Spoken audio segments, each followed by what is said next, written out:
Hello, good morning, जोहार, मैं संजय और आप देख रहे हैं न्यूज झारखंड।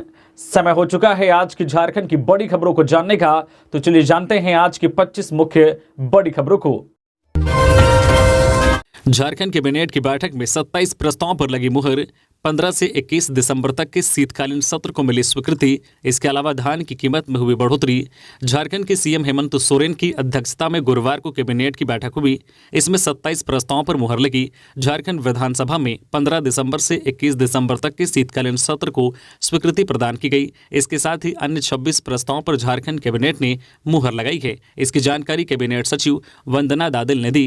राज्य सरकार ने इस साल खरीफ मौसम में खरीद की जाने वाली किसानों के धान के न्यूनतम समर्थन मूल्य में वृद्धि की है। अब केंद्र और राज्य सरकार के द्वारा घोषित करीब 2300 रुपये प्रति क्विंटल की दर से किसानों से धान खरीद की जाएगी। खाद्य सार्वजनिक वितरण एवं उपभोक्ता मामले विभाग के प्रस्ताव पर कैबिनेट ने मंजूरी प्रदान करते हुए धान की अधिक प्राप्ति हेतु भारत सरकार के द्वारा निर्धारित न्यूनतम समर्थन मूल्य के अतिरिक्त राज्य सरकार के द्वारा किसानों को 117 रुपये प्रति क्विंटल की दर से बोनस की राशि स्वीकृति प्रदान की गई है। इस हेतु कैबिनेट ने कुल 70 करोड़ 20 लाख की स्वीकृति प्रदान की है। गौरतलब है कि केंद्र के द्वारा सामान्य धान का MSP 2183 रुपये और ग्रेड 1 धान का MSP 2203 रुपये तय किया गया है।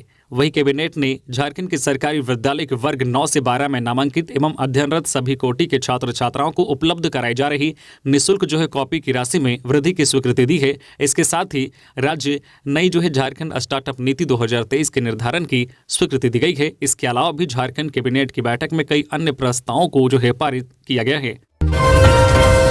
चक्रवात मिचोंग का असर खत्म। आज शुक्रवार से झारखंड में खिलेगी धूप, गिरेगा रात का पारा। मिचोंग तूफान का असर गुरुवार को भी झारखंड में देखने को मिला। पूरे दिन आसमान में बादल छाए रहे। ठंडी हवाओं के साथ रुक रुक कर बारिश होती रही। मौसम विभाग के अनुसार ये तूफान अब छत्तीसगढ़, ओडिशा और तेलंगाना के भाग से होते हुए आगे बढ़ रहा है, इसलिए अब यह कमजोर हो रहा है। शुक्रवार यानी आज से झारखंड में मौसम साफ होने की उम्मीद है। बादल छटेंगे और धूप भी खिलने की उम्मीद है, लेकिन रात में पारा और गिरने की उम्मीद है। मौसम विभाग के पूर्वानुमान वैज्ञानिक उपेंद्र श्रीवास्तव ने बताया है कि मिचोंग चक्रवाती तूफान छत्तीसगढ़ और विदर्भ के ऊपर कमजोर पड़ रहा है। चक्रवात अब सर्कुलर में तब्दील हो रहा है। ऐसे में इसके प्रभाव में अब कमी आएगी, फिर धीरे धीरे यह समाप्त हो जाएगा। आज शुक्रवार से झारखंड में मौसम साफ रहेगा। हालांकि हवा में नमी के कारण सुबह कोहरा बनने की संभावना है। इधर राज्य में हुए बेमौसम बारिश का असर खेती पर हुआ है। कटाई के बाद खेत में ही पड़े धान की फसल बर्बाद हो गई। आलू पर इस बारिश का असर होगा। मुख्यमंत्री हेमंत सोरेन की अध्यक्षता में हुई कैबिनेट की बैठक में इन प्रस्तावों पर भी लगी मुहर। कैबिनेट में 280 नव उत्क्रमित +2 विद्यालय में योजना मद में सृजित पदों को गैर योजना मद में सृजित किया गया। नवसृजित 1353 माध्यमिक स्कूल का पद परिवर्तित किया गया। इसके अलावा धनवार और डोमचांद शहरी जालेपुर की योजना की मंजूरी दी गई। इसके अलावा स्वास्थ्य पदाधिकारी रजनी देवी को सेवा से बर्खास्त किया गया। वह लंबे समय से अनुपस्थित थी। इसके अलावा 180 मदरसा और 11 राजकीय संस्कृत महाविद्यालय के शिक्षकों और कर्मियों को पुरानी पेंशन मिलेगी। इसका विकल्प दिया जाएगा। इसमें 39 करोड़ रुपए का व्यय होगा। इसके अलावा किसानों को धान खरीद पर 117 रुपए का अतिरिक्त बोनस दिया जाएगा। इस साल 2300 रुपये प्रति क्विंटल धान का भुगतान होगा। वहीं साहिबगंज जिले के भोगनाडीह मल भीटा लखीपुर में 8.87 किलोमीटर की सड़क बनेगी। इसके लिए राशि निर्गत की गई है। इसके अलावा भी कैबिनेट की बैठक में कई अन्य प्रस्तावों पर मुहर लगी है। सीएम हेमंत सोरेन ने 348 करोड़ की दी सौगात। बोले 8 लाख गरीबों के आसियाने का सपना पूरा करेगी अबुआ सरकार। झारखंड के सीएम हेमंत सोरेन ने पूर्वी सिंहभूम जिले के पोटका प्रखंड की मानपुर पंचायत में आयोजित आपकी योजना आपकी सरकार आपके द्वार कार्यक्रम में कहा है कि सभी के सहयोग से राज्य सरकार तस्वीर और तकदीर बदल रही है। सरकार की योजनाओं से जुड़कर खुद को सशक्त बनाएं और राज्य के विकास में भागीदारी बने।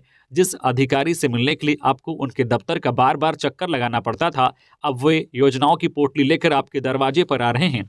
सरकार घर घर पहुंच रही है। जनता की परेशानियों और समस्याओं का निदान हो रहा है। आपको पूरे मान सम्मान के साथ आपका हक अधिकार मिल रहा है। सभी शिविरों में उत्साह जैसा माहौल है। योजनाओं का लाभ लेने के लिए लोगों में उत्साह दिख रहा है। वे 8 लाख गरीबों के अपने आसियाने के सपने को पूरा करेंगे। उन्होंने कार्यक्रम में 348.10 करोड़ रुपए की 452 योजनाओं का उद्घाटन व शिलान्यास किया। इसके साथ ही 2,26,085 लाभुकों के बीच 204.11 करोड़ रुपए की परिश्रम प्रतियां बांटी। इस मौके पर सीएम हेमंत सोरेन ने कहा कि अबुआ सरकार एयर कंडीशन कमरे से नहीं चल रही है। यह सरकार घर घर पहुंच रही है, जनता की समस्याओं को पूरी संवेदनशीलता से सुन रही है और इसका समाधान कर रही है। उन्होंने कहा है कि यह एक महाअभियान है जिसके माध्यम से आपको पूरे मान सम्मान के साथ आपका अधिकार देने सरकार आपके दरवाजे पर पहुंच रही है। मुख्यमंत्री ने कहा है कि यह सरकार गरीबों, जरूरतमंदों, आदिवासियों, दलितों और पिछड़ों की सरकार है। इनके कल्याण और सशक्तिकरण के लिए सरकार प्रतिबद्ध है। नहीं रही पूर्व विधायक व 1974 आंदोलन की सिपाही रानी डे। बोकारो में आज शुक्रवार को होगा अंतिम संस्कार। हजारीबाग के पूर्व विधायक रानी डे का गुरुवार को निधन हो गया। रांची में उन्होंने अंतिम सांस ली। वे 1974 आंदोलन की सिपाही थी। बताया जा रहा है कि गुरुवार की शाम 4 बजे रांची में उनका निधन हुआ। उनका अंतिम संस्कार आज शुक्रवार को किया जाएगा। झारखंड के बोकारो जिले के साड़म स्थित पैतृक आवास से सुबह 11 बजे शव यात्रा निकलेगी। दामोदर नदी तेनुघाट डैम में अंतिम संस्कार किया जाएगा। आपको बता दें कि पिछले कुछ वर्षों से रानी डे कई बीमारियों से पीड़ित थी। पिछले 10 दिनों से वे रांची के एक स्थानीय अस्पताल में इलाज करा रही थी, जहां उन्होंने अंतिम सांस ली। रानी डे 1977 में हजारीबाग विधानसभा से विधायक चुनी गई थी। जनता पार्टी से उन्होंने चुनाव जीता था। वे फिलहाल रांची के मोरहाबादी स्थित न्यू एरिया में रह रही थी। उनका पैतृक आवास बोकारो जिले के साड़म गांव में है। बताया जा रहा है कि 85 वर्ष की उम्र में उन्होंने अंतिम सांस ली। खबरों में आगे बढ़ने से पहले अगर आप अभी तक न्यूज़ झारखंड चैनल को सब्सक्राइब नहीं किए हैं तो प्लीज़ चैनल को सब्सक्राइब करके बेल आइकन प्रेस कर लीजिए, जिससे आपको झारखंड की हर छोटी बड़ी खबर का अपडेट आप तक पहुंचता रहे। तो चलिए बढ़ते हैं खबरों की ओर। सारंडा जंगल में मुठभेड़ के दौरान पुलिस को भारी पड़ता देख भागे नक्सली। जवानों ने ध्वस्त किया कैंप। पश्चिमी सिंहभूम जिले के सारंडा जंगल में एक बार फिर पुलिस नक्सलियों के बीच जबरदस्त मुठभेड़ हुआ। मुठभेड़ में पुलिस भारी पड़ी तो नक्सलियों ने कैंप छोड़कर जंगल की तरफ भाग खड़े हुए। हालांकि इस घटना में कई नक्सली भी घायल होने की सूचना है, लेकिन अब तक पुलिस को कोई सफलता हाथ नहीं लगी है। बाद में पुलिस ने सर्च अभियान चलाकर कैंप को ध्वस्त किया, जहां पुलिस ने भारी मात्रा में सामान बरामद किया है। घटना के संबंध में मिली जानकारी के अनुसार प्रतिबंधित भाकपा माओवादी नक्सली संगठन के शीर्ष नेता मिश्र बेसरा, पतिराम मांझी उर्फ अनल उर्फ रमेश एवं 80 मंडल तीरों केंद्रीय समिति सदस्य की सारंडा क्षेत्र में भ्रमणशील होने की गुप्त सूचना पुलिस को बरामद हुआ था। सूचना महत्वपूर्ण था, इसलिए 5 दिसंबर 2023 से एक संयुक्त अभियान छोटा नागरा थाना एवं जराई किला थाना के सीमावर्ती जंगली क्षेत्र में प्रारंभ किया गया है, जिसके बाद यह कार्रवाई की गई है।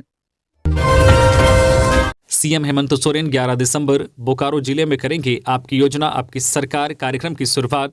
सीएम हेमंत सोरेन 11 दिसंबर को बोकारो जिले में आपकी योजना आपकी सरकार कार्यक्रम की शुरुआत करेंगे। बोकारो जिले के प्रशासनिक अधिकारी इसे लेकर तैयारी में जुट गए हैं। सीएम हेमंत बोकारो जिले में कई तरह की विकास योजनाओं की आधारशिला रखेंगे और लाभुकों के बीच परिसंपत्तियों का वितरण करेंगे। सीएम हेमंत सोरेन के कार्यक्रम के लिए बोकारो में स्थान का चयन कर लिया गया है। प्रशासनिक स्तर से मिली जानकारी में कहा गया है कि सीएम हेमंत का कार्यक्रम सोनाबाद के हाई स्कूल कैंपस में होगा। इसके लिए उपायुक्त कुलदीप चौधरी की अगुवाई में अधिकारियों का दल यहां दौरा भी कर चुका है। सीएम हेमंत की सुरक्षा और आवागमन आदि को लेकर खास सतर्कता बरती जा रही है। पलामू में सड़क हादसा, एक की मौत। शादी समारोह में शामिल होने जा रहे थे बिहार, हाईवा ने सामने से मारी टक्कर। पलामू में हुए सड़क हादसे में एक व्यक्ति की घटनास्थल पर मौत हो गई, जबकि दूसरा व्यक्ति गंभीर रूप से जख्मी हो गया। घटना हरिहरगंज थाना क्षेत्र के शतभुरवा नहर पुल के समीप NH 98 पर हुआ। इस सड़क हादसे की चपेट में आने वाले की पहचान प्रिंस पांडे 26 वर्षीय और लवकुश पांडे 30 वर्षीय के रूप में हुई है। इसमें प्रिंस पांडे की मौत हो गई, जबकि लवकुश पांडे गंभीर रूप से जख्मी हो गए हैं। पुलिस ने मौके से हाईवा को जब्त कर लिया है। मिली जानकारी के अनुसार दोनों व्यक्ति रिश्ते में साढ़ हुए हैं। वे शादी समारोह में शामिल होने रिश्तेदार के घर बिहार के औरंगाबाद जा रहे थे, तभी हरिहरगंज थाना क्षेत्र के सतभुरवा नहर पुल के समीप NH 98 पर हाईवा ने बाइक को सामने से टक्कर मार दी। इसमें बाइक चला रहे प्रिंस पांडे की मौके पर ही मौत हो गई, जबकि बाइक सवार लवकुश पांडे जख्मी हो गया। पुलिस ने मौके से हाईवा को जब्त कर लिया है। मृतक के पास मिले आधार कार्ड से उसकी पहचान हुई। दोनों पाटन थाना क्षेत्र के महुलिया के रहने वाले थे। प्रिंस के पिता का नाम विजय पांडे और लवकुश के पिता का नाम सुनील पांडे है। छात्रवृत्ति की राशि में किया गया बदलाव, कैबिनेट की बैठक में लगी मुहर। हेमंत कैबिनेट ने फैसला किया है कि मुख्यमंत्री विशेष छात्रवृत्ति योजना के तहत सामान्य वर्ग के बच्चों को भी ST SC के बराबर ही 45 रुपये की छात्रवृत्ति मिलेगी। पहली कक्षा से लेकर 5वीं तक के विद्यार्थियों को 500 रुपये, वही कक्षा 6 से लेकर 8वीं तक के विद्यार्थियों को 600 रुपये प्रति माह छात्रवृत्ति दी जाएगी। स्कूली शिक्षा एवं साक्षरता विभाग द्वारा 9वीं से 12वीं कक्षा तक के विद्यार्थियों को 120 पृष्ठों वाली कॉपी के लिए 30 रुपये का प्रावधान किया गया है। वहीं 9 लाख से ज्यादा छात्र इससे लाभान्वित होंगे। साइबर क्रिमिनल्स पर गिरिडीह पुलिस का शिकंजा, 12 साइबर अपराधी गिरफ्तार, 5 बाइक, 13 मोबाइल फोन सेट बरामद। गिरिडीह पुलिस के द्वारा साइबर अपराधियों के खिलाफ लगातार कार्रवाई जारी है। एक के बाद एक मामलों में कार्रवाई करते हुए गिरिडीह पुलिस ने कई साइबर अपराधियों को गिरफ्तार करने में सफलता प्राप्त की है। इसी क्रम में पुलिस ने करीब 1 दर्जन अपराधियों को दबोचने में सफलता हासिल की है। अपराधियों के पास से पुलिस ने 19 मोबाइल फोन के साथ 33 सिम कार्ड, 5 बाइक और 2,19,000 नगद भी बरामद किया है। इसकी जानकारी गुरुवार को एसपी दीपक कुमार शर्मा और डीएसपी संदीप सुमन ने प्रेस वार्ता कर दी है। एसपी ने बताया कि सारे अपराधी अल्पेमिक्स एनीडेस्क टीम विवर का लिंक भेजकर गर्भवती महिलाओं के परिजनों से इंस्टॉल कराकर उनके बैंक खाते से पैसे की ठगी करने का काम करते थे। सभी अपराधी इतने शातिर थे कि ये डेटा उपलब्ध कराने वाली कंपनी के प्रतिनिधि से मिली भगत कर बैंक खाता धारकों के नंबर तक जुगाड़ कर लेते थे और सारा काम सारे फर्जी सिम कार्ड और एटीएम के जरिए करते थे। 15 से शीतकालीन सत्र, 18 को पेश होगा द्वितीय अनुपूरक बजट पेश। झारखंड विधानसभा का शीतकालीन सत्र 15 दिसंबर से शुरू होकर 21 दिसंबर तक चलेगा। झारखंड कैबिनेट की स्वीकृति के बाद शीतकालीन सत्र के लिए मंत्रिमंडल, सचिवालय एवं संसदीय कार्य विभाग ने अधिसूचना जारी कर दी है। शीतकालीन सत्र में 5 कार्य दिवस होंगे। 15 दिसंबर शुक्रवार को शपथ पत्र या प्रतिज्ञापन ग्रहण समारोह होगा। राज्यपाल द्वारा अध्यादेशों की प्रति सभा पटल पर रखी जाएगी। शोक प्रस्ताव इत्यादि होगा। 16 व 17 दिसंबर को बैठक नहीं होगी। 18 दिसंबर सोमवार को द्वितीय अनुपूरक बजट पेश किया जाएगा। प्रश्नकाल भी चलेगा। 19 दिसंबर मंगलवार को अनुपूरक बजट पर सामान्य वाद विवाद होगा। 20 दिसंबर को प्रश्नकाल और राजकीय विधेयक पेश होगा। 21 दिसंबर को प्रश्नकाल और राजकीय विधेयक व गैर सरकारी सदस्यों का कार्य इत्यादि होगा। 21 जनवरी को झारखंड आएंगे नीतीश कुमार, रामगढ़ में कार्यकर्ताओं में भरेंगे जोश। बिहार के मुख्यमंत्री नीतीश कुमार 21 जनवरी को झारखंड के रामगढ़ आएंगे। यहां झारखंड जदयू की ओर से नीतीश जोहार नामक विशाल यात्रा निकाली जाएगी। नीतीश कुमार के दौरे की जानकारी झारखंड के जदयू प्रदेश प्रभारी सह बिहार सरकार में मंत्री अशोक चौधरी ने दी है। उन्होंने पत्रकारों से बात करते हुए कहा है कि रामगढ़ के बस स्टैंड के पास सिधो कान्हू मैदान में एक विशाल कार्यक्रम का आयोजन किया जाएगा। इसमें हजारों लोगों के शामिल होने की उम्मीद है। अशोक चौधरी ने बताया कि नीतीश कुमार के दौरे के लिए रामगढ़ को इसलिए चुना गया है क्योंकि वहां जदयू की पुरानी पकड़ है। इस दौरान हमारी कोशिश होगी कि हम रामगढ़ के 5 प्रमंडल में उनकी सभा हो। सभा की तैयारियों और इसे सफल बनाने के लिए जदयू नेता मधुकर सिंह को कोऑर्डिनेटर बनाया गया है। पार्टी पूरी मजबूती के साथ आगामी लोकसभा और विधानसभा चुनाव के लिए मैदान में उतरेगी। इसके लिए बड़े पैमाने पर प्रचार किया जाएगा। रांची देश के स्मार्ट शहरों की रैंकिंग में बना सेकेंड टॉपर। झारखंड की राजधानी रांची स्मार्ट सिटी ने देश के 100 स्मार्ट शहरों में हो रहे विकास कार्यों के मूल्यांकन के आधार पर होने वाली लाइव रैंकिंग में पूरे देश में दूसरा स्थान प्राप्त किया है। साथ ही स्मार्ट सिटी वाले शहरों में विकास के आधार पर केंद्र द्वारा जारी संबंधित राज्यों की रैंकिंग में झारखंड को देश भर में अव्वल स्थान प्राप्त हुआ है। वैसे लगातार स्मार्ट सिटी द्वारा किए जा रहे कार्यों की बदौलत रांची ने देश के टॉप 10 शहरों में अपना स्थान सुरक्षित रखा है। रिजल्ट का इंतजार कर रहे परीक्षार्थियों के लिए सब्र की सीमा जल्द होगी खत्म। जानिए कब जारी हो रहा है रिजल्ट। झारखंड कर्मचारी चयन आयोग के द्वारा आयोजित पीजीटी परीक्षा 2023 के रिजल्ट को लेकर प्रतीक्षा कर रहे परीक्षार्थियों के लिए अच्छी खबर निकलकर सामने आ रही है। झारखंड कर्मचारी चयन आयोग जल्द ही 3120 +2 शिक्षकों के लिए इस साल 18 अगस्त से 10 सितंबर तक ऑनलाइन माध्यम से आयोजित किए गए परीक्षा का परिणाम घोषित करने जा रहा है। जानकारी के मुताबिक अगले सप्ताह में किसी दिन सर्टिफिकेट वेरिफिकेशन के लिए सफल अभ्यर्थियों की सूची जारी की जाएगी। सफल परीक्षार्थियों की सूची जारी करने से पहले झारखंड कर्मचारी चयन आयोग ने इस परीक्षा में शामिल परीक्षार्थियों को प्राप्त अंक जानने के लिए लिंक जारी किया है, जो 10 दिसंबर तक आयोग की वेबसाइट के माध्यम से ओपन रहेगा। आयोग द्वारा जारी इस रिस्पॉन्स शीट के माध्यम से परीक्षार्थी यह जान सकते हैं कि उनके द्वारा हल किए गए कितने सवाल सही हैं। झारखंड कर्मचारी चयन आयोग के द्वारा ली गई इस परीक्षा का परिणाम नॉर्मलाइजेशन पद्धति के जरिए निकाला जाएगा, जिसमें सर्वाधिक अंक पाने वाले अभ्यर्थियों के रोल नंबर सर्टिफिकेट वेरिफिकेशन के लिए बुलाया जाएगा। इस नियुक्ति परीक्षा में विभिन्न विषयों के 3120 पद हैं। इसे ध्यान में रखते हुए आयोग सूची जारी करने की तैयारी में है। बेमौसम बरसात से खराब हुई धान की फसल, खलिहानों में भरा पानी, क्या बोले किसान। बंगाल की खाड़ी में उठे चक्रवाती तूफान मिचौंग का असर गुरुवार को भी झारखंड में दिखा। राजधानी रांची सहित तकरीबन सभी जिलों में हल्के से मध्यम दर्जे की बारिश हुई। इस बेमौसम बारिश ने किसानों के लिए मुश्किलें खड़ी कर दी है। तैयार हो चुकी धान की फसल को खासा नुकसान पहुंचा है। दरअसल किसान ने धान की फसल की कटाई कर ली थी। बारिश की वजह से खलिहानों में रखी धान की फसल पूरी तरह से भीग गई है। हजारीबाग जिले में भी किसानों को नुकसान झेलना पड़ा है। किसान चिंतित है कि यदि फसल खराब हो गई तो उनके सामने आजीविका का संकट खड़ा हो जाएगा। वे चिंतित हैं। हजारीबाग में किसान सूरज कुमार, सीताराम कुशवाहा, बढ़न कुशवाहा, महरू यादव और कुलेश्वर मेहता ने बताया है कि हमने धान की तैयार फसल को काटकर खलिहान में रखा था। बेमौसम बारिश की वजह से फसल भीग गई।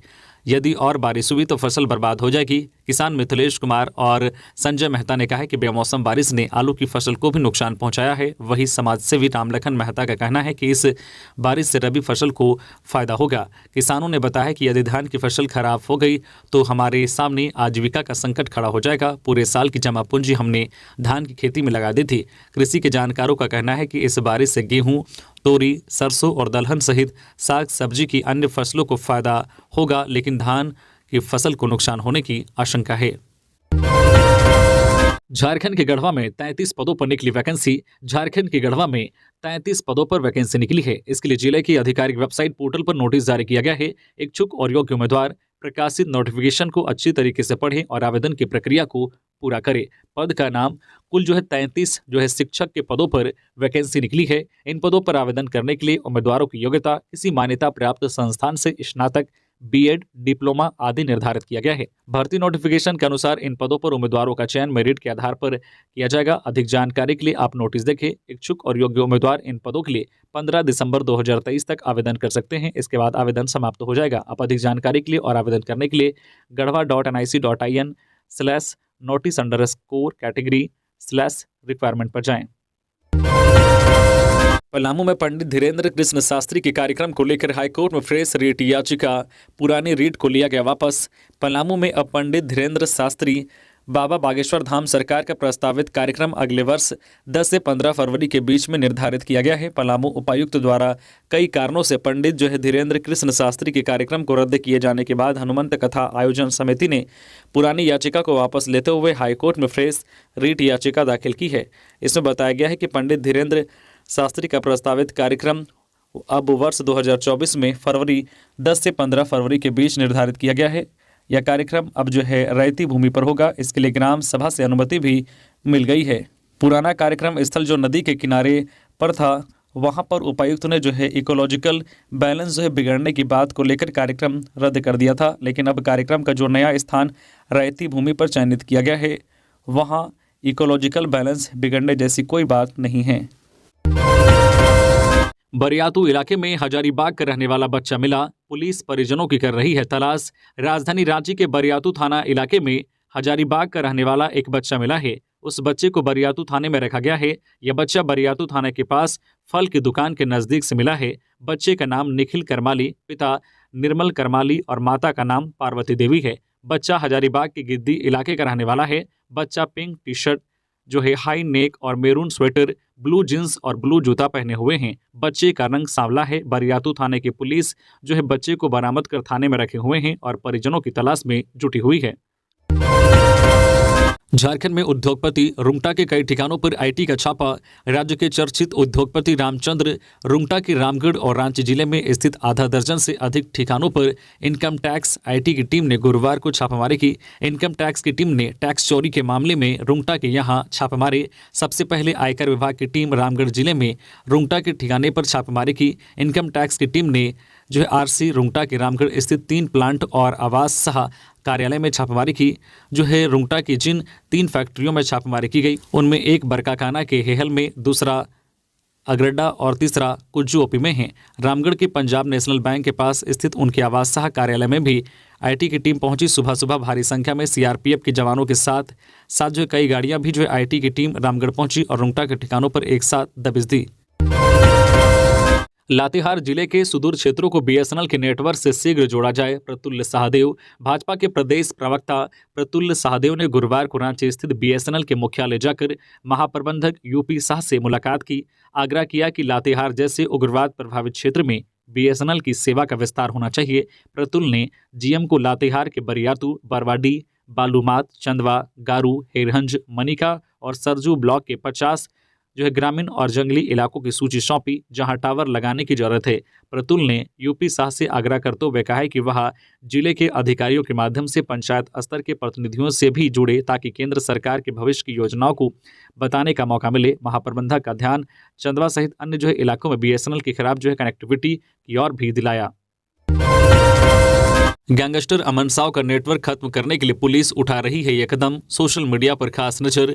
झारखंड में आतंक और अपराध का पर्याय बन चुके गैंगस्टर अमन साव के नेटवर्क को खत्म करने के लिए पुलिस कई तरह के कदम उठा रही है। गौरतलब है कि गैंगस्टर अमन साव ने राज्य के लातेहार और पलामू में अपना मजबूत नेटवर्क बना रखा है। अमन साव इस समय पलामू के केंद्रीय कारा में सजा काट रहा है, लेकिन खबर है कि वो जेल से ही अपने नेटवर्क और गिरोह का संचालन कर रहा है। इन दोनों जिलों में अमन साव के खिलाफ लूट, हत्याकांड, रंगदारी और हत्या की कोशिश आदि के दर्जनों मामले दर्ज हैं। अमन साव के खिलाफ इन मामलों की जांच एनआईए और दूसरी एजेंसियां कर रही है। बहरहाल मिली जानकारी में कहा गया है कि पुलिस ने जांच कर रही इन एजेंसियों के साथ मिलकर एक डेटा चार्ट तैयार किया है। इसी के तहत गैंगस्टर अमन साव के नेटवर्क पर शिकंजा कसने की तैयारी की जा रही है। पुलिस सूत्रों के अनुसार इस अभियान की शुरुआत लातेहार के चंदवा और बालूमात से की जा सकती है।